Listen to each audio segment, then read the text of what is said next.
Imagemo. Imagemo. Imagemo. Imagemo. Imagemo. Imagemo. Imagemo. Imagemo. Bonjour, c'est Marie Lalande au micro d'Imagemo à voix haute, épisode du 16 février 2025. Aujourd'hui, en seconde partie d'émission, dans les coulisses du livre, je reçois Enzo Laure Mariano, illustrateur et musicien. Mélissa Durand de la librairie Monet présente ses coups de cœur de libraire, des livres qui sortent de l'ordinaire, et on terminera avec quelques événements littéraires qui se vivent tout près de chez vous ou un peu plus loin avec les actualités littéraires.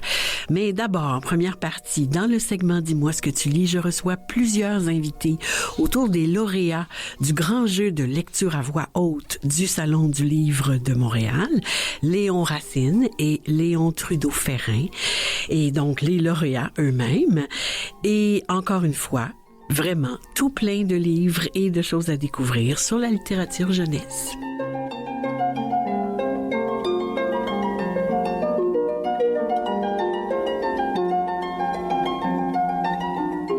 Dis-moi ce que tu lis. Dis-moi ce que tu lis, c'est le moment de l'émission où on rencontre des gens qui œuvrent tout autour de la littérature jeunesse et des enfants qui la lisent. Tantôt, on va accueillir avec grand plaisir les lauréats du grand jeu de lecture à voix haute du Salon du livre de Montréal, qui a eu lieu le 27 novembre dernier. Léon Racine, qui est en 5e année à l'école Saint-Pierre-Claver, et Léon Trudeau-Ferrin, qui est en 6e année à l'école des petits chanteurs du Mont-Royal. Nos deux lauréats sont accompagnés de leur enseignante et ou d'un de leurs parents. On vous présentera tout ce beau monde tout à l'heure, mais d'abord, à tout seigneur, tout honneur, on va donner la parole à Olivier Goujon, directeur du Salon du livre de Montréal. Bonjour Olivier. Bonjour Marie, bonjour Léon et Léon. Bon, re-bienvenue Olivier à Imagez-moi à voix haute. On va prendre quelques minutes avec vous en débutant. Moi, j'aimerais que vous nous parliez de ce projet. Qu'est-ce que c'est que ce grand jeu de la lecture à voix haute au Salon du livre de Montréal? À qui ça s'adresse? Quand ça a eu lieu? Dans quel contexte? Merci beaucoup de me donner cette occasion d'en parler parce qu'effectivement, c'est un projet qui nous tient très à cœur. C'était en novembre dernier la 3e édition de ce grand jeu de lecture à voix haute.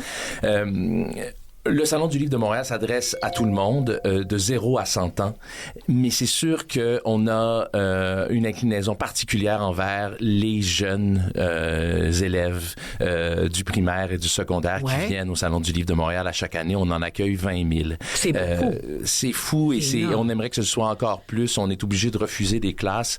C'est un moment unique. Et pour tout Montréalais ou Montréalaise qui l'a connu, c'est un moment grandiose que de pouvoir aller comme ça dans ces allées ou découvrir des livres. Et on cherchait, avec la présidente de l'époque, Gilda Routy, la présidente du conseil d'administration, une activité en collaboration avec le Centre de services scolaires de Montréal, qui est donc un centre de services scolaires essentiel sur le territoire de Montréal. Et grâce à la créativité, à l'énergie, à l'implication de personnes extraordinaires, on a lancé le grand jeu de lecture à voix haute, qui est un projet qui est destiné aux élèves de 5e et 6e année du primaire. On a commencé juste avec la 5e année. On a ajouté la 6e il y a 2 ans. Et le but, c'est de valoriser, de mettre la lecture de l'avant à travers le plaisir de lire à voix haute. Lire, c'est un acte intime. Lire à voix haute, c'est un acte de partage. Ça permet de créer quelque chose d'extraordinaire. Et ça avait été éprouvé déjà avec une initiative d'un organisme qui s'appelle Lis avec moi. Oui, tout à fait. Qui propose ça pour les élèves du 2e cycle. Exactement. 3e et 4e année. Et donc, Gilda Routy, je tiens à le dire, a été la grande marraine. Elle était au conseil d'administration et elle a initié ce projet en collaboration avec 2 bibliothécaires extraordinaires du Centre de services scolaires de Montréal, Brigitte Boiteau et Chériaf Radia. Et ce sont des personnes qui se sont vraiment données pour que ce projet-là voie le jour. Et nous l'accueillons entre nos murs pendant l'événement. On accueille donc des classes, une dizaine de classes qui viennent présenter une lecture, mais et je vais laisser le soin aux enseignantes de raconter comment ça se passe dans les écoles, mais il y a tout un travail préparatoire qui est fondamental. Et ce qui nous ravit au Salon du Livre de Montréal, c'est de pouvoir avoir ce moment unique où on sent s'exprimer les jeunes, évidemment, qui lisent, mais aussi leurs parents, les élèves de la classe. Tout le monde est là pour assister à ce moment et il y a une énergie extraordinaire qui se dégage. Moi, j'y étais là, voilà. C'est vraiment formidable. Je veux juste remercier toutes les personnes qui s'impliquent. Je veux vraiment remercier les membres du jury de faire en sorte que ce projet-là existe. Sophie Fauché, Alexandrine Foulon, Jacques Goldstein, Ariane Saint-André, évidemment Brigitte Boiteau, Geneviève Bergeron-Collin et Julien Leclerc qui s'implique au conseil comme conseiller pédagogique. Vraiment un grand merci. Puis bravo à tous les jeunes qui ont lu. Bravo d'avoir participé. Merci aux enseignantes qui nous écoutent. Merci aux enseignantes qui sont ici avec nous. Et félicitations aux lauréats, aux Léons. Les deux Léons. Voilà, aux deux Léons. Donc, merci. Merci, Olivier. Alors maintenant, on reçoit l'un des deux grands lecteurs de l'édition 2024 du Grand Jeu de lecture à voix haute, Léon Racine. Bonjour, Léon. Allô. Félicitations, d'abord. Merci beaucoup. Léon, tu es accompagné de l'enseignante de ta classe de 5e année à l'école Saint-Pierre-Claver, Hélène Moreau. Bonjour, Hélène. Bonjour. Et on salue ta mère, Julie Dufresne, qui est en régie avec Mathieu. Bonjour, Julie. Alors, dis-moi, Léon, comment ça a commencé pour toi, ce grand jeu? Par quelles étapes es-tu passé? Donc, tout a commencé dans notre classe quand notre prof nous avait annoncé qu'il allait avoir un défi et tout.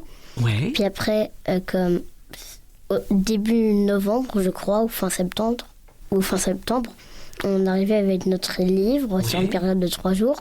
On lisait dans notre classe un extrait. Ouais. Et tout le monde autour votait sur une note de 35 maximale. Pour savoir qui représenterait la classe. Ouais. En fait, il y avait comme 7 catégories, avec un maximal de 5, donc une note totale de 35 au maximum. Ouais. Après, on avait fait le décompte. Moi, j'avais un peu participé, sauf qu'après, ma prof avait trouvé une autre méthode. Ok, d'accord. Plus pratique. Ouais. Après, elle a annoncé le gagnant. Et c'était toi? Oui. OK. Puis après ça, comment ça s'est passé? Je suis pratiquée chez moi un peu. Puis t'es passé à un autre niveau. L'étape suivante, c'était plusieurs grands lecteurs représentants de plusieurs classes. Puis après ça, t'as encore gagné. Puis après ça, t'es rendu au Salon du Livre. C'est ça? Non, en fait, il y avait seulement 2 classes qui participaient dans notre école. Oui. Donc, j'ai pas affronté d'autres classes de mon école, donc il y avait seulement 2 étapes. Ma classe et le Grand Jeu au Salon. OK, d'accord. Et t'es passé donc de la classe au Grand Jeu au Salon. C'est super. Hélène, comment vous avez entendu parler de ce défi de lecture à voix haute? Pourquoi vous avez voulu y participer? Le défi de lecture à voix haute était annoncé dans la programmation culturelle du Centre de service de Montréal. Puis j'ai eu l'occasion de parler avec Radia, une des bibliothécaires aussi, qui était en charge du projet. Donc par son intermédiaire, on s'est inscrit. L'an passé, j'étais au 2e cycle, puis j'avais participé au défi Lis avec moi. Ouais. Puis ça avait suscité beaucoup d'engouement auprès des élèves. Puis je trouve que c'est une belle activité qui encourage la lecture, de partager nos coups de cœur, de découvrir des auteurs. Donc j'ai dit, je me suis dit cette année, on va encore y participer. Puis j'ai quand même validé auprès de mes élèves s'ils étaient disposés à le faire, parce que ça part d'eux. Oui, tout à fait. Toujours. Puis la beauté de la chose en participant à cette activité, c'est qu'on peut aussi profiter du Salon du Livre, qui était une belle occasion de faire découvrir d'autres choses aux élèves autour de la lecture. Donc c'est ça, c'est vraiment un beau défi. Ça permet de promouvoir la lecture, de découvrir de nouveaux livres, des auteurs. Puis les élèves vont vraiment aimer ça. Puis ils sont déjà prêts à participer l'an prochain. Donc c'est génial. On a hâte. C'est génial. Léon, on a un extrait audio de ta lecture au salon. Donc ça s'est passé le 27 novembre dernier. Moi, j'aimerais bien qu'on écoute ça avec les auditeurs et les auditrices. On entend le tout début de ta présentation avec Gilda Routier, qu'on a mentionné tantôt, et qui animait le grand jeu au Salon du Livre. On écoute. Que tu vas nous lire? Je vais vous lire un livre intitulé... Ah, tu vas pas nous lire tout le livre? Non. Un extrait. Oui, un extrait, désolé. Un extrait d'un livre intitulé Le monstre du bassin d'Arcachon. Ce livre a été écrit par Sophie Marvaux et illustré par Piu Piu. J'ai choisi ce livre parce que ça me rappelle quand je suis allée en France avec ma famille. Donc, l'extrait débute quand Charlie, un jeune enfant de 12 ans, s'en va en vacances avec sa grand-mère qui s'ennuyait tellement à la retraite. Elle a raison, la grand-mère, de s'ennuyer. Vas-y. Donc elle a voulu devenir détective privé. Donc ils sont en rencontre avec un ostréiculteur au nom de Paul Laperle, car il soupçonne le bassin d'Arcachon d'habiter un monstre. Bonne écoute. Attends. Est-ce qu'un ostréiculteur, tu pourrais leur expliquer? Parce qu'il y en a qui ont ouvert des grands yeux et ils savent peut-être pas ce que c'est. Donc un ostréiculteur, c'est un monsieur qui gère des huîtres en fait. Il les laisse tremper, il les nettoie et tout. C'est ce genre. C'est ça? Vas-y. Bonne écoute. Nous nous installons autour de la table. Mamisa n'oublie pas d'ouvrir son calepin et de choisir la couleur de son stylo. J'ai inventé une méthode d'enquête, m'explique-t-elle. Je vais écrire les paroles des témoins en bleu, les fins indubitables en noir, nos questions en rouge et nos réponses en vert. Paul Laperle nous rejoint. Il a trotté sa tenue d'ostréiculteur contre un jean, une chemise et un grand tablier. Il a apporté 3 grands assiettes d'huîtres, un citron, du pain, du beurre, du pâté, une bouteille de vin blanc et une grande carafe d'eau.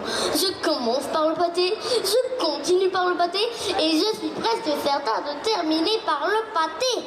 Quand notre hôte m'interpelle, « Tu n'as jamais mangé d'huîtres, Charlie ?» Non, en effet. N'aie pas peur, elles ne vont pas te manger. Fais comme moi. Armé de sa fourchette, il détache l'huître de sa coquille et l'avale. Délicatement, je prends une huître entre mes doigts. Je contemple avec méfiance la bestiole trifère qui se prélasse à l'intérieur d'un cru. On dirait un oreiller bien gonflé dans une baignoire de luxe cachée dans un rocher. Tu ne dois pas rater ça, Charlie, insiste Mamisa. C'est extra et très bon pour la santé. J'ouvre la bouche et ferme les yeux. Le goût ne ressemble à rien que je connaisse, mais ça sent l'océan et les vacances. Wow, Léon, quelle performance! D'abord, tu prends des voix différentes, ta diction est impeccable, tu donnes des intonations, ça donne envie de t'écouter encore et encore. Félicitations, encore une fois. Merci. Et pourquoi tu avais choisi ce livre-là, en particulier ce livre-là qui était Le monstre du bassin d'Arcachon de Sophie Marvaux, qui est édité aux éditions du Sud-Ouest? Pourquoi ce livre-là en particulier? J'ai choisi ce livre parce que ça me rappelle mes vacances en France avec ma famille. On l'avait acheté dans un Leclerc. Ah oui? Dans une région proche d'Arcachon. Ah oui? Et après, on est allé à Arcachon. Puis est-ce que tu as mangé des huîtres? Oui, j'aime beaucoup les huîtres, c'est très bon. T'adores ça, toi. Et écoute, quel conseil tu donnerais, toi, à un prochain ou une prochaine participant pour bien s'y préparer? Déjà, il faut de l'enthousiasme. Car ça aide vraiment quand tu es enthousiaste, le monde à côté de toi sont enthousiastes. Et après, quand le monde sont enthousiastes, ils sont contents. Et quand le monde sont contents, tu es content. Et quand tu es content, ça aide à ne pas être stressé. Et ne pas être stressé, c'est bien. C'est la solution. Oui. C'est la bonne façon. Et tu t'y étais bien préparé. Je te remercie, Léon Racine. Merci, Hélène Moreau. Merci, Olivier. Merci, Marie. Quelle leçon de vie. Quelle leçon de vie. Bonne fin de 5e année et bonne prochaine lecture. Merci beaucoup. Merci. Merci à vous.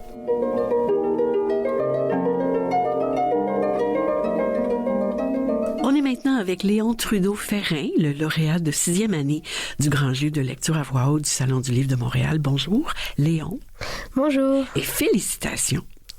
Et à distance, mais bien présente, on a avec nous Cécile Pierrard, l'enseignante de ta classe à l'École des petits chanteurs du Mont-Royal. Bonjour, Cécile.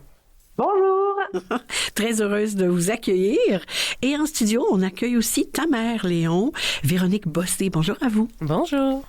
Léon, explique-nous ce que tu as préféré, toi, dans cette expérience du grand jeu de lecture à voix haute. Alors, je pense que ce que j'ai préféré, c'est vraiment présenter au Salon du Livre parce que j'ai pu voir que mes amis me soutenaient. Ah oui. Puis j'avais vraiment envie de faire découvrir ce livre-là à d'autres personnes. Ah oui, d'accord. Ça, c'est intéressant. Cécile, qu'est-ce qui vous a amené, vous, à inscrire votre classe à ce projet? Quels intérêts ou quel intérêt y voyez-vous? Alors moi, j'avais découvert il y a quelques années l'association Lis avec moi qui organise ce concours-là pour le 2e cycle. Oui. Et j'avais mené des recherches justement pour le 3e cycle parce que je trouvais que c'était super intéressant. Donc ça m'a amené à inscrire les élèves. L'intérêt que j'y vois, au-delà de faire découvrir la littérature et de tous les avantages que ça a sur la vie des élèves et en tant que citoyens, c'est de créer une communauté de lecture et de lecteurs dès le début d'année. Ouais. C'est vraiment primordial. Ça nous apprend à créer du lien avec les élèves à travers ce qu'ils aiment, à travers ce qu'ils disent de leur lecture, pardon. Et puis, on a en classe un carnet de lecture. Ouais. Et ça permet à chaque élève de pouvoir noter, de prendre des idées de lecture à venir. Ah, c'est intéressant, cette communauté de lecteurs. Ben, merci, Cécile. Léon, on a un extrait de ta lecture au Salon du Livre de Montréal. C'est le tout début. On t'écoute. Alors, bonjour, je m'appelle Léon. Je vais vous lire un extrait de Capharnaüm, un livre québécois écrit par Pénélope Bourque. J'ai choisi ce livre parce que, en fait, j'ai participé à l'écriture. Le premier chapitre que je vais vous lire va vous faire comprendre un gros secret que Anne, le personnage principal, garde profondément caché. Chapitre 1, Marguerite. Je marche dans la rue et je ne vois pas qu'il y a quelqu'un d'autre, juste là, devant moi. Je suis bien trop occupée pour me soucier de la présence de qui que ce soit. Je suis à la recherche du trésor dévorable du jour. Le trésor dévorable, ce n'est pas moi qui le mange en passant. Ce n'est même pas vraiment de la nourriture en fait. C'est un objet. Mais je vous en reparlerai plus tard. Donc je suis là, à chercher ce dont j'ai besoin pour rentrer chez moi, le regard rivé au sol, quand tout à coup, une fille surgit devant moi. Un pas de plus et je lui fonçais dessus. Surprise, je m'exclame. « Hey, qu'est-ce que tu fais là? Salut! J'ai failli te marcher sur les pieds. »« C'est pas grave, me répond-elle, sans sembler le moindrement troublée. On reste comme ça, face à face, à se scruter les yeux. Qui est-elle? Je ne l'ai jamais vue. Pourquoi est-elle venue me parler? J'ai autre chose à faire, moi. J'habite ici en passant, me lance-t-elle, pour mettre fin à notre échange de regards silencieux. Elle pointe la maison voisine de la mienne. On vient juste d'arriver ce matin. J'étais en train de placer mes jouets dans ma chambre, et là, je t'ai vu sur le trottoir. Des boîtes dépliées sont empilées sur le terrain devant chez elle. J'étais tellement concentrée sur ma quête que je n'avais même pas remarqué que de nouveaux voisins emménageaient juste à côté. Elle me fait un grand sourire. Je n'ai pas le temps de convaincre les muscles de mon visage d'imiter son geste et qu'elle me relance. À quoi tu joues? Elle attend que je réponde quelque chose. Mais je ne sais pas ce que je pourrais bien lui dire. Ce n'est pas un jeu. Pendant un instant, mon cœur s'affole dans mon poitrine. Je ne vais quand même pas lui parler de ma recherche de trésors dévorables. Elle ne comprendrait rien. Et je n'ai pas de mensonge tout préparé à lui sortir. Ça fait déjà beaucoup trop de secondes que je la regarde sans rien dire. Heureusement, ça semble pas trop la déranger parce qu'elle poursuit. Ben, c'est ça. Je m'appelle Marguerite, puis j'ai 11 ans. Exactement comme moi. Bravo, Léon. Bravo pour ton assurance, ton aplomb, ta belle voix qui porte, pour la prononciation juste et l'intérêt que tu suscites chez ceux et celles qui t'écoutent. Moi, j'ai plein de questions. On va rappeler ce que tu as lu, c'est Capharnaüm de Pénélope Bourque aux éditions Fides. Tu dis, Léon, au début de ton intervention, que tu as choisi ce livre parce que tu as participé à son écriture. Comment ça? De quelle manière? Eh bien, en fait, Pénélope Bourque, c'est une amie de ma mère. Oh! Donc, quand elle a écrit le manuscrit, elle l'a donné à moi et à ma mère. Ouais. On l'a lu comme premier lecteur. Ouais. Puis elle est venue chez nous, puis on a donné des commentaires. Oh, la des chance! moyens d'éclaircir quelques détails qui étaient obscurs. Puis ça a aidé à améliorer le livre. C'est formidable. Ben, bravo. C'est vraiment une belle chance, hein? Véronique, justement, vous êtes la mère de Léon. Qu'est-ce que vous pensez que ce grand jeu de lecture à voix haute apporte aux jeunes qui y participent? Mais j'aime beaucoup quand Mme Cécile dit la communauté de lecteurs et de lectrices. Je pense que c'était ça qui était vraiment très beau à voir au Salon du Livre. C'est tous ces jeunes rassemblés avec derrière leurs idées, leur tête, leur imaginaire, des livres, des mots. Ouais. Et aussi, c'était vraiment très convivial. Tout le monde était là pour se soutenir, pour écouter, découvrir des auteurs, des autrices. Je pense que ça, c'est primordial. Ça peut changer le cours d'une jeune vie, je pense, lire un livre très marquant. C'est très précieux. Voilà, oui. Et de quelle façon avez-vous soutenu Léon? Ben, Léon, c'est un grand lecteur, là, donc très passionné, toujours le nez dans un livre. Il n'y a pas trop besoin d'être soutenu, dans le fond. Exactement. Donc, on a lu à haute voix, nous, depuis qu'il est tout petit. On a lu les Harry Potter, les Amos d'Aragon. On a vraiment été dans ça. Donc, maintenant, il fait, lui, avec son petit frère. Ah oui? Il fait de la lecture à haute voix. Donc, on l'a accompagné. On lui a dit, répète autant que possible. Lis-nous ça à la maison pour te sentir le plus près possible. Puis, oui, vraiment, il a bien fait ça. Il a vraiment bien fait ça, tout à fait. Et est-ce que tu peux nous en dire plus sur ce livre Capharnaüm? Parce que on a compris que il y a la narratrice qui raconte sa rencontre avec Marguerite, qui s'appelle Marguerite comme la fleur, finalement. Pas comme l'accessoire de cuisine, là. Et après ça, c'est quoi cette histoire de dévoreur? Donc, en fait, c'est Anne qui vit dans une maison qui mange des objets. Oh. Donc, en fait, sa quête de trésor dévorable, c'est qu'elle doit chercher des objets pour les rapporter à sa maison. Oui. Puis qu'elle les mange. Que la maison les mange. Oui. OK. Puis est-ce que c'est une histoire qui finit bien? Oui. Oui, quand même. Et tu recommanderais cette lecture-là à qui comme lecteur? Bien, je recommanderais cette lecture-là à des lecteurs qui peut-être qui sont pas trop habitués à lire des gros romans. C'est assez léger. OK. Mais même pour les adultes, il y a beaucoup de sous-entendus qui sont plus durs à comprendre quand tu es jeune, mais qu'avec l'âge, tu peux comprendre. C'est super.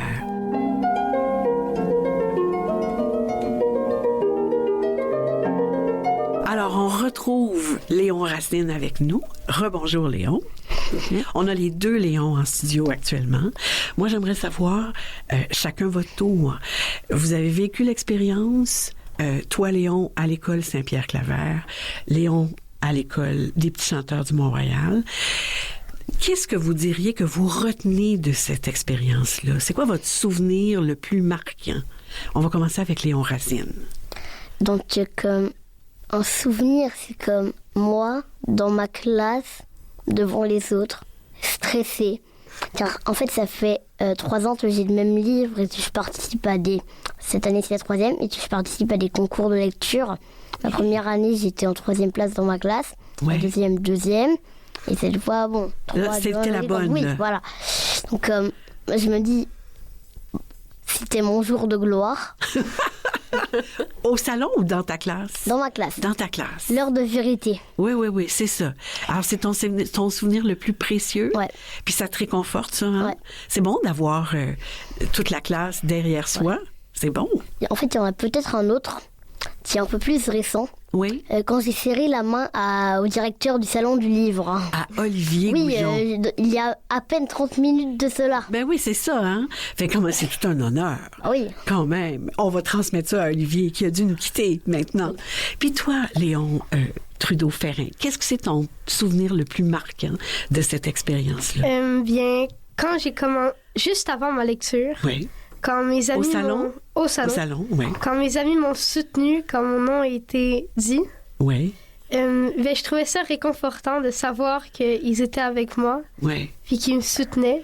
Puis ça fait un peu disparaître le petit stress que j'aurais pu accumuler en attendant. Oui, hein?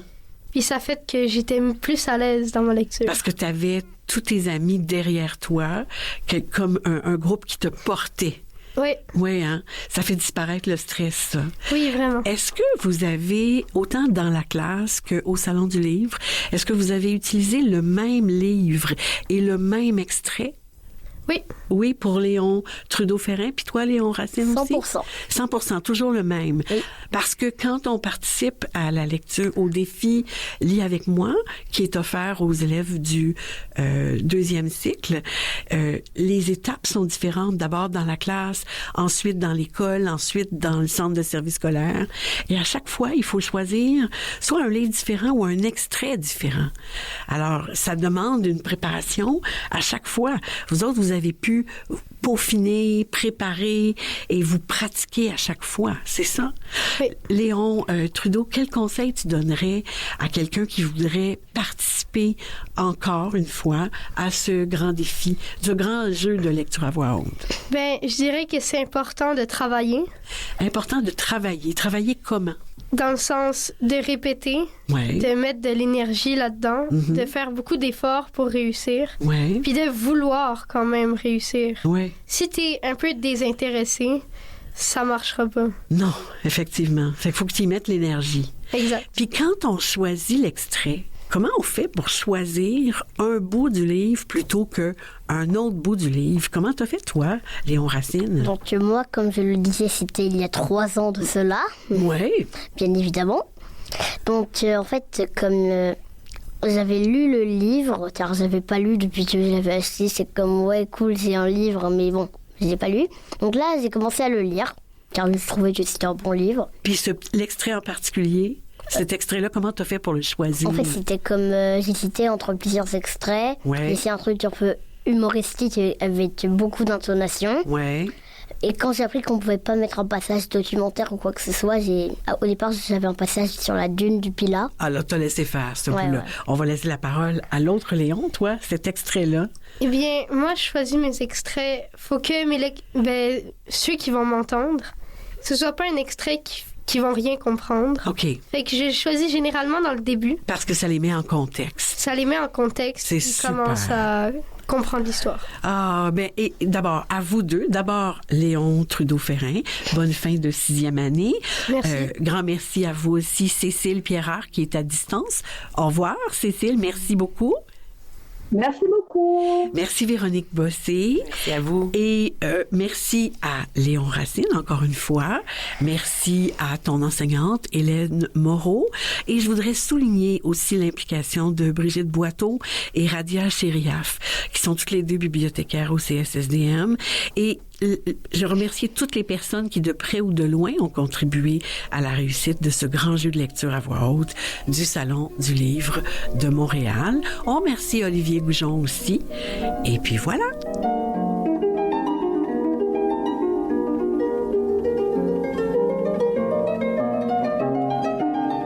Je m'appelle Zen2, j'ai 11 ans, j'aime me faire raconter des histoires parce que certaines histoires me captivent.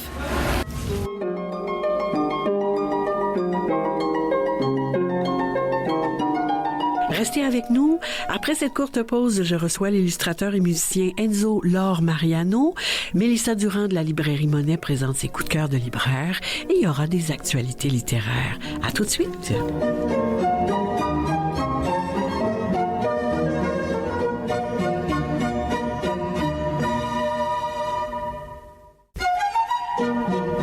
Bienvenue à cette seconde partie d'Images et mots à voix haute.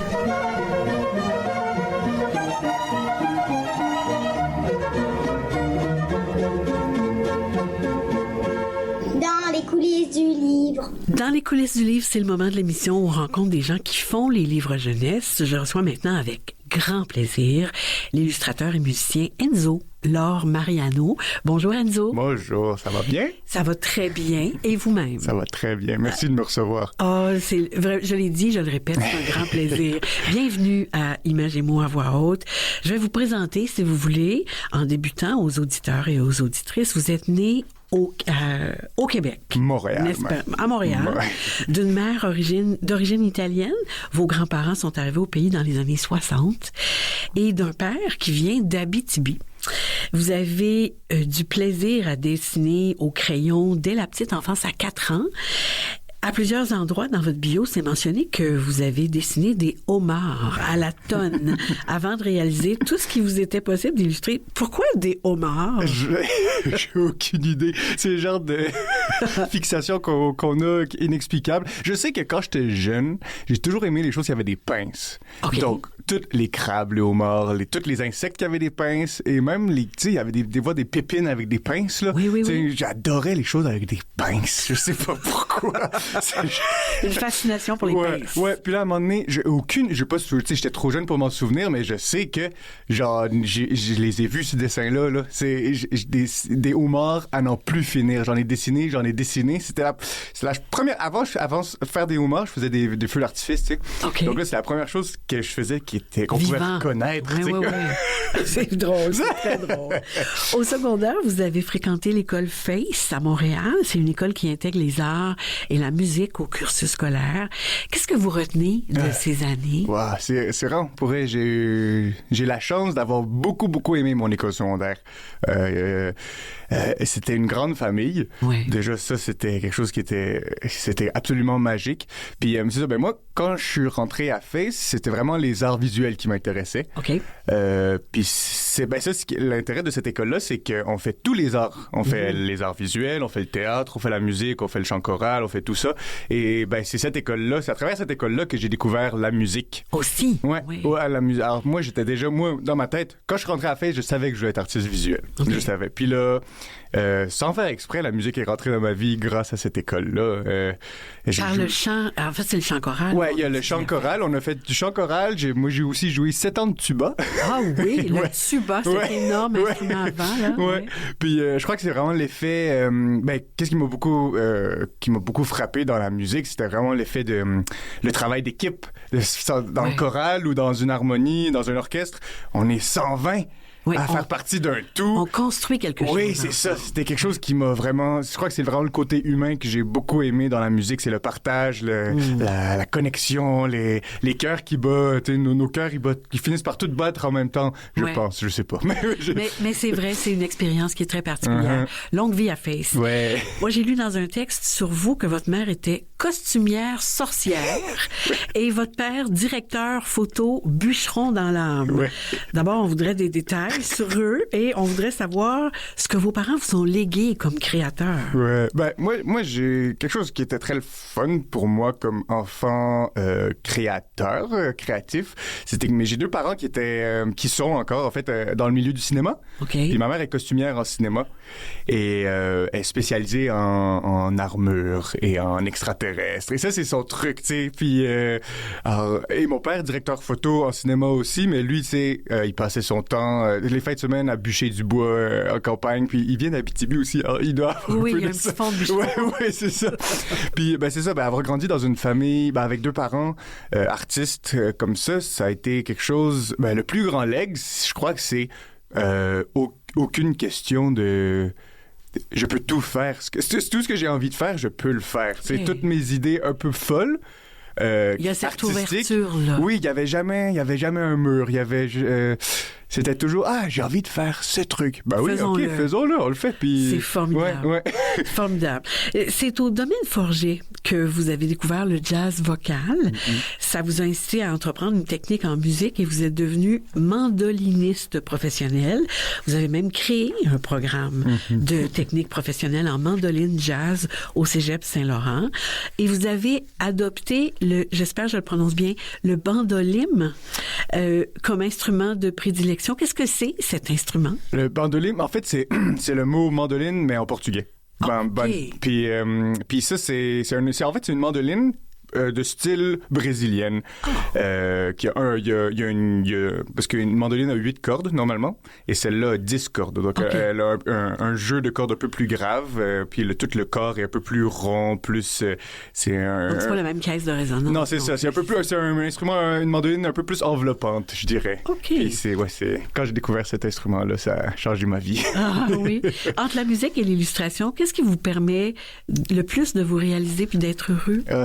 c'est une question impossible à répondre, je pense. Mais en même temps, où la réponse facile, ce serait que les deux vont tellement de pair. Ouais. Premièrement aussi, ces deux vies artistiques-là que j'ai me permettent vraiment d'être un peu le capitaine de mon horaire.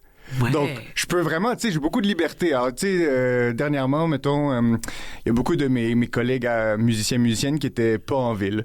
Donc, je sais que cette semaine, ce mois-ci, c'était vraiment concentré sur l'illustration. Mm-hmm. Et là, je sais qu'il y a des périodes, OK, là, il va y avoir un enregistrement d'album ou des choses comme ça. Donc là, je sais que ça va être plus la musique. Mais les deux vous stimulent. Oui, puis j'apprends beaucoup aussi des deux, d'ailleurs. Surtout pour la création. Moi, j'ai des études en musique. Ouais. Mais pas en art visuel.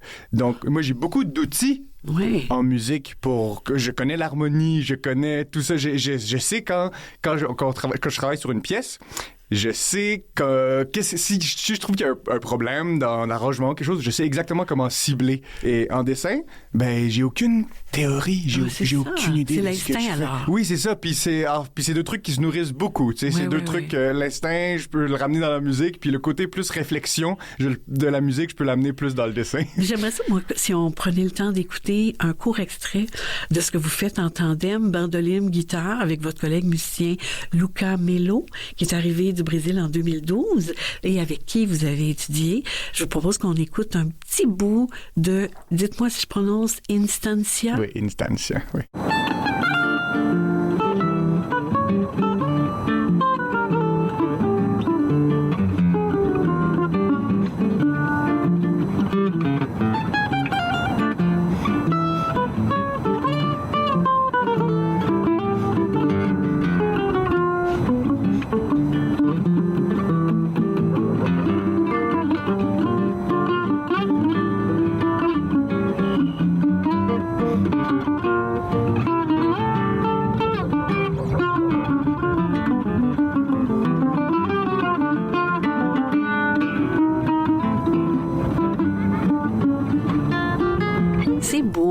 C'est tellement beau. Qu'est-ce que ça veut dire, instancia? Instancia, c'est un mot en portugais qui est... la traduction directe, c'est instance, mais en français, instance, c'est pas la même chose que... Là, c'est vraiment plus par rapport au moment présent et la spontanéité. Et parce que avec mon collègue Lucas Melo, on fait beaucoup d'improvisation. Okay. Donc, c'est toujours, quand on joue, c'est vraiment... On est prêt à tout parce que... Tout peut arriver. Oui. C'est la connexion au moment présent. Et, c'est cette ouverture-là, encore une fois. Vous évoquez dans cette musique une diversité de styles. Ça vogue entre les rythmes du Brésil, les couleurs de l'Europe, la nordicité du Québec. Puis vous en parliez tout à l'heure, il y a 2 minutes, là, ou 30 secondes. C'est quoi la place de l'improvisation dans ce que vous faites musicalement? Oui, ben je crois que on a tous les deux étudié à Saint-Laurent, au Cégep Saint-Laurent, en jazz. Puis c'est en jazz, on apprend à improviser. Puis c'est vraiment l'improvisation, c'est vraiment en fait moi ce que je suis en train de faire en ce moment, j'improvise. C'est ça. Hein? Comment je vous parle, j'improvise, j'ai un vocabulaire et j'ai une idée de qu'est-ce que je veux dire, mais je sais pas comment je vais le dire, donc j'improvise. Puis on est deux. Oui, puis on est deux en plus. C'est là, c'est une conversation et c'est vraiment ça l'intérêt avec Lucas. On a vraiment une belle complicité. C'est pas avec tout le monde des fous qu'on la trouve cette complicité-là. Puis là, on mélange vraiment arrangements très précis à des sections très ouvertes. Puis c'est ça, en fait. Nos pièces, la plupart du temps, c'est des véhicules pour improviser. C'est vraiment des sujets de conversation. C'est vraiment très intéressant. Vous avez illustré plus d'une 15aine d'albums depuis une dizaine d'années. Je vais en citer quelques-uns, si vous voulez. Chez Planète Rebelle, notamment Les aventures de Sam, de Philippe Garon, inspiré des contes et légendes de Gaspésie. À la courte échelle, Sommet des soleils, d'André Poulain. Chez Québec Amérique, de la même autrice, Il n'y a pas de place chez nous. Et Tache d'huile, aussi, de Jonathan Bécotte. Chez deux, La porte A4 de Naomi Shihab Ni, La souffleuse de Larry Tremblay, Le vélo de Sergio de Marie-Beth Beltz, merci. Chez Fonfon de Pierrette Dubé, Un rhume de cheval, qui était en lice au prix littéraire du gouverneur général en 2022, puis a gagné le prix Philippe Béat. l'illustrateur, hein, vraiment, quel illustrateur en 2023. Ouais. Félicitations. C'est tous des albums variés, différents les uns des autres. Dans certains, les sujets abordés sont très durs pour les enfants. Je pense, c'est troublant. La guerre, dans Sommet des soleils, il n'y a pas de place chez nous. Et aussi, ces deux livres-là abordent le thème de la guerre. Le très, très touchant, La porte A4, ou encore le cauchemar terrible dans La souffleuse. Comment vous faites pour illustrer aussi habilement et délicatement des sujets aussi terribles, sans tomber dans la laideur ou dans l'horrible? Moi, je pense le rêve de la souffleuse, là, c'est des flocons qui tombent. Elle va les ramasser, la souffleuse, elle panique en pensant à ça. C'est lui, ben oui, qui a fait ça. C'est fou d'anticiper ce qui pourrait arriver. Comment vous faites? Ouais, puis d'ailleurs, ces flocons-là, pour ceux qui connaissent pas ce livre-là, c'est des petits-enfants. En fait, c'est des enfants qui tombent du ciel. Ouais. Ça n'a pas de sens. Tellement bonne question, j'ai aucune idée.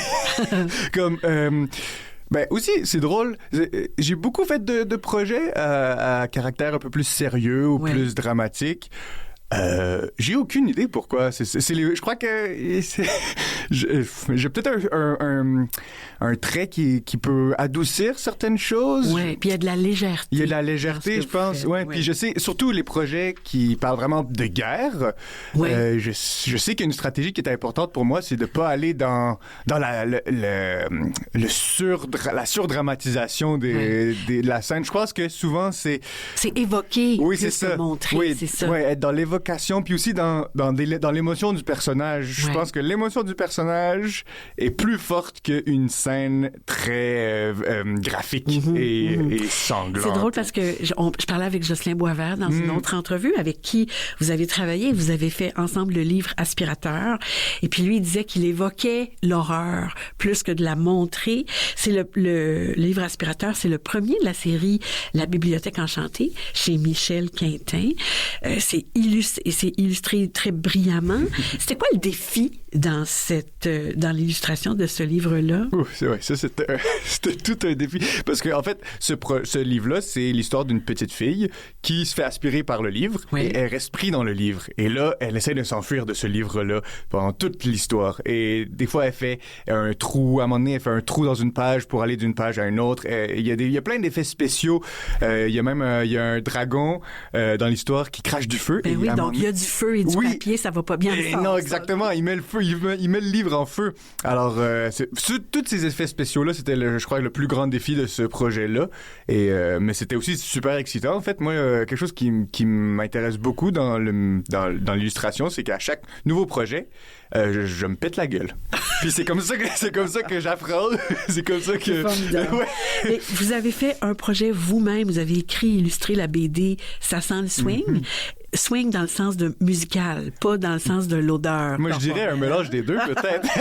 C'est édité à la bagnole. Pourquoi vous avez voulu écrire vous-même ce livre-là? Ben, ce livre-là, c'est justement, ça ramène un peu à ma vie de musique. C'est une histoire un peu autobiographique de tournée de mon groupe de musique. Puis ça fait, là, on a tourné en Gaspésie à travers la Gaspésie, aux îles de la Madeleine et tout ça. Et c'était quelque chose c'était un mode de vie que je voulais vraiment raconter. Il y a plein de drôles d'anecdotes qui arrivent évidemment en voyage. Puis aussi, pour ce livre-là, je voulais un peu parler un peu de théorie musicale, mais aussi...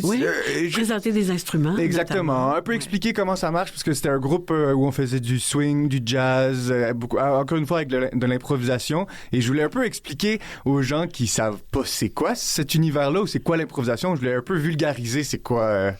Ben, c'est très bien. Moi, j'ai beaucoup apprécié. Enzo, c'est la tradition à Imagez-moi. On demande aux gens, aux invités, de nous proposer un de leurs coups de cœur littéraire jeunesse. Ah, oui, est-ce que vous avez pensé à une suggestion? Oui, je l'ai amené. C'était très difficile. Hein? Je le sais. Puis, c'est ça, je crois que j'en ai un nouveau préféré à chaque mois. Ben oui. Mais celui-là, puis je lis juste la version en anglais, mais c'est un livre de Felicita Sala, puis le livre, c'est If You Run Out of Words. Il a été traduit et publié à la Pastèque. C'est Attends, je l'ai même ici. On va le trouver. On va le trouver, ouais. On va le trouver. Puis c'est l'histoire... premièrement, Felicita Sala, c'est une illustratrice que j'admire tellement. C'est elle illustre tellement bien. Puis là, c'est elle qui a écrit le texte. Et c'est l'histoire d'un papa d'un papa et sa fille. Et le papa est beaucoup sur son téléphone, il écrit beaucoup de textos. Et sa petite fille lui demande est-ce qu'un jour tu vas manquer de mots pour moi? Et là, puis il lui pose des questions. Elle lui pose des questions comme qu'est-ce qui arrive si tu manques des mots? Puis là, il trouve des scénarios un peu farfelus. Non, je vais aller chercher des mots chez les lutins. Il trouve des solutions. Et à la fin, je vais pas vous dire un petit punch, pas nous dire, mais à la fin, ce livre est magnifique jusqu'à la dernière. Oui. Alors nous, c'est pas de mots qu'on manque, Enzo, c'est de temps. Je voudrais vous remercier pour la beauté que vous nous proposez en images et en musique. Merci pour les yeux du petit garçon qui ne voulait pas grandir, que vous portez encore sur les choses de la vie, les plus farfelues comme les plus tendres et les plus graves. Au plaisir de vous lire, de voir vos œuvres et de vous entendre encore, Enzo. Merci beaucoup.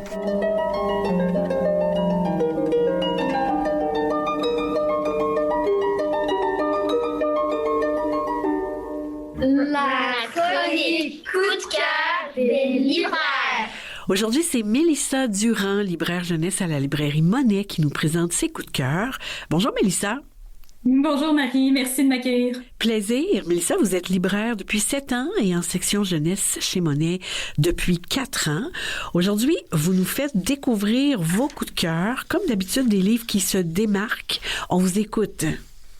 Parfait. Alors, je vais y aller tout de suite avec le premier de mes coups de cœur, Le Jardin de Monsieur Kuroki, qui vient de nous arriver en librairie. C'est une histoire vraie, celle d'un grand amour entre deux personnes japonaises, un monsieur et une madame, qui va littéralement créer un jardin pour son épouse qui est atteinte de cécité, dans le but de faire venir des gens pour la rencontrer, elle qui a toujours rêvé de faire un grand voyage. Donc, c'est de toute beauté, une belle histoire. Je vous invite à aller voir les images aussi sur Internet. C'est très beau, puis c'est tout à fait en lien avec le public de Canal M. Particulièrement, c'est une réalité qui touche beaucoup ces gens-là. Merci beaucoup pour cette suggestion, Mélissa. Merci à vous. Donc, le second, c'est voter pour le pire, très actuel parce qu'on a un président qui ressemble un petit peu à ça de l'autre bord de la frontière. Oui, qui est pas mal le pire. On pourrait dire ça. Oui, donc voter pour le pire, c'est l'histoire d'un petit dictateur qui va nous convaincre à toutes ses sauces qu'il doit être le grand chef, il veut devenir le boss, mais on le voit que c'est quelqu'un de profondément ignorant et de très arrogant. Et heureusement pour nous, il va pas réussir à nous convaincre à force de toujours se tromper. Ce qui est intéressant, c'est que c'est son nom, le pire. C'est en un seul mot, le pire. Ah, le pire, oui, c'est son nom de famille. Donc, vraiment très drôle aussi. Oui. Le troisième, en fait, c'est pour les plus vieux. Donc, celui-là, je voulais absolument vous le présenter parce que c'est vraiment un ovni parmi la littérature jeunesse. Il s'agit d'un album d'épouvante polonais dans lequel il y a 15 histoires de fruits et légumes qui vont être apprêtés par des humains, mais mettez-leur des sentiments et des émotions et ça prend un tout autre tournant. C'est formidable, les illustrations sont absolument merveilleuse. C'est sûr que ça faut le prendre comme c'est une histoire d'horreur, mais ça permet aussi de développer l'empathie. Et ultimement, on va voir qu'à la fin, il y a la revanche d'un légume en particulier, le piment, qui est particulièrement épicé et qui, lui, va nous en faire voir de toutes les couleurs. Mais je vous invite à le voir. Il est absolument magnifique. C'est un de mes livre préféré. Qu'est-ce que c'est le titre de ce livre-là? Le supplice de la banane. Pardon, je crois que j'ai oublié de le dire. Mais oui, Le supplice de la banane aux éditions Albin Michel. Allez voir ça, c'est incroyable. Excellent. Merci. Le prochain s'appelle Ça m'est bien égal de la maison Le Génévrier, qui est un album que je trouve formidable pour parler de relations. Donc, c'est l'histoire de deux petites filles qui, au début, nous disent je me fous de la couleur de ta robe, je me fous que ton père ait une moustache. Par contre, c'est important pour moi tes émotions, c'est important pour moi tes opinions, je vis les émotions comme tu les vis, je veux être là pour toi. Ce que ça parle, c'est à quel point dans les relations, il y a des choses qui sont de l'ordre du superficiel et d'autres qui sont de l'ordre du relationnel. Donc, dans une histoire très simple, on vient de vous dire, c'est quoi une relation saine? À l'heure des relations toxiques en ce moment en littérature, je vous dis que ça, c'est un très bon thème. Oui, puis l'histoire des deux illustratrices est intéressante aussi parce qu'elles ont illustré à deux, c'est ça. Exactement, c'est deux amies qui l'ont co-illustré, donc ça rend le tout encore plus particulier, donc c'est formidable. Donc je vous invite à aller le voir. Et le petit dernier s'appelle « Si j'avais su ». C'est un album québécois de la maison 400 coups qui va nous donner moult petits animaux dans un état passablement amoché, on va dire. Et en fait, vous allez toujours avoir l'image du après, avant le avant, et vous allez découvrir, pourquoi ces animaux-là sont dans cet état-là. Et s'ils avaient su, ils auraient écouté leur mère, ils auraient écouté les consignes, ils auraient concerté leur instinct. Donc, oui, Si j'avais su, qui est un très bel album et très drôle sur l'art de, c'est ça. Des fois, ça vaut la peine d'écouter sa petite voix intérieure et suivre les règles. Tout à fait. Puis ce qui est intéressant dans ce livre-là, c'est un livre qui est écrit et illustré par Geneviève Després. Geneviève Després, elle écrit pas souvent. Et ça, c'est vraiment un livre de son cru à elle. Et il y a tout son humour là-dedans, tout son sens de la répartie. C'est vraiment très, très bien construit. C'est très drôle. Oui, puis on retrouve d'ailleurs le cachet des animaux dans l'album le 24 décembre, si jamais vous l'allez voir, qui était très beau lui aussi, qui était de sa main également. Tout à fait. En fait, le livre de Noël, 24 décembre, a été illustré par Geneviève et écrit par son fils. En effet, oui, c'est encore un de mes albums préférés pour Noël d'ailleurs. Il est très beau. Je m'en lasse pas. Il revient à Marie raconte régulièrement celui-là parce qu'on l'a déjà lu. Merci beaucoup. Merci Mélissa. Sur le site de l'émission, on va retrouver les liens vers les titres que vous avez mentionnés, que vous nous proposez. Au grand plaisir d'une prochaine fois. Merci. Merci de m'avoir accueilli. Portez-vous bien. Au revoir. Merci.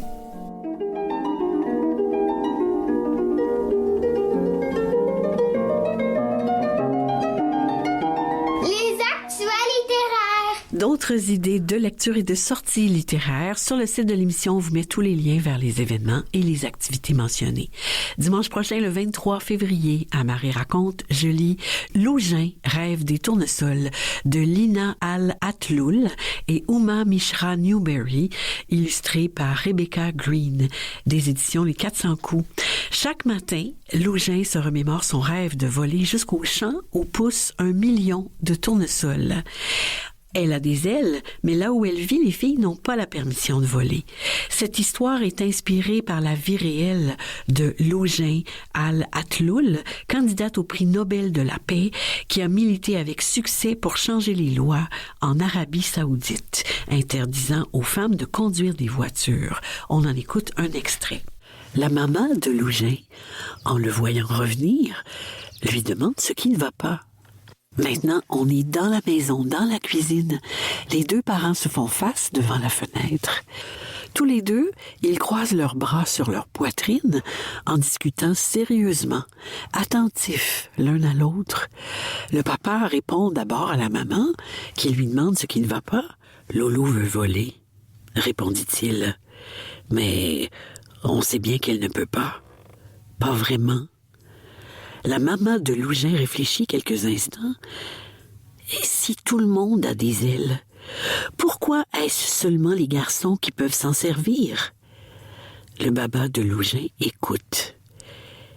Si tu ne l'encourages pas, qui le fera? Demande sa maman. Tu dois croire que les choses vont changer, sinon elles ne changeront jamais. Le baba de Lougin regarde sa femme, puis retourne dans le jardin. Du jeudi 20 au dimanche 23 février a lieu la 46e édition du Salon du livre de l'Outaouais sous le thème « Tout est permis ». C'est au Palais des Congrès de Gatineau, au 50 rue de Maisonneuve, secteur Hall. C'est gratuit pour les enfants de 12 ans et moins. Du vendredi 28 février au dimanche 2 mars se tiendra le Salon du livre de Toronto à l'Université de l'Ontario français au 9 Lower Jarvis Street. Le thème de cette 32e édition est l'inclusion. Les finalistes pour le prix intercollégial de littérature jeunesse 2025 ont été dévoilés. Il s'agit de Dernière heure, la déconfiture du lièvre de Robert Soulière et Sans cravate, un récit humoristique et rythmé inspiré d'une fable de La Fontaine et des contes classiques. Mon papa punk par Iris Boudreau et Pascal Girard, un récit qui illustre avec candeur, fierté et un peu d'embarras le fait d'avoir un papa différent. Jamais trop tôt pour Arnaud par Liliane Boucher et Zoé Robertson, un album qui aborde la pensée de nature philosophique chez l'enfant. Le mauvais coup par Daniel Chaperon et Mirabol, un album qui explore avec humour les méandres de l'imagination et des relations père-fille. L'arbre de Lily par Marie-Louise Gay, une fable écologique qui explore avec sensibilité la vie de quartier. L'album lauréat de l'année sera développé en mai 2025. IBI Canada a sélectionné 2 livres pour représenter le Canada dans la collection Silent Books, dont Il était une fois un oiseau, illustré par Nathalie Dion, publié en français aux éditions de Lisatis. Un comité international de juges annoncera la liste d'honneur de tous les titres soumis du monde entier à la prochaine foire du livre pour enfants à Bologne, en Italie, en avril. De plus, l'illustratrice José Bisaillon est l'une des créateurs canadiens nominés pour les prix Hans Christian Andersen de 2026. Le lauréat sera connu en août prochain. À suivre. Soulignant en terminant aux éditions Station T Jeunesse, Sans retour d'Isabelle Trépanier, illustrée par Marie-Ève Turgeon. Jonah et Roméo ont le même âge mais ne sont pas jumeaux. Le hasard a voulu que Roméo arrive dans sa famille d'accueil le jour de la naissance de Jonah. Jonah est sourd, Roméo muet, mais tous les deux, ils se comprennent en silence. Un roman d'aventure étonnant. Voilà. C'est tout pour aujourd'hui. Je remercie les invités et les collaborateurs, Léon Racine et Léon Trudeau-Ferrin, lauréats du Grand Jeu de lecture à voix haute du Salon du livre de Montréal 2024, et tous ceux et celles qui les ont soutenus et accompagnés, l'illustrateur Enzo Laure Mariano, Mélissa Durand de la librairie Monet, Michel Brûlé pour le soutien à la recherche, Mathieu Tessier en régie, au montage et à la mise en onde, et Jean-Sébastien Laliberté, chef diffusion technique. Je vous souhaite des lectures captivantes et on se retrouve dans 2 semaines.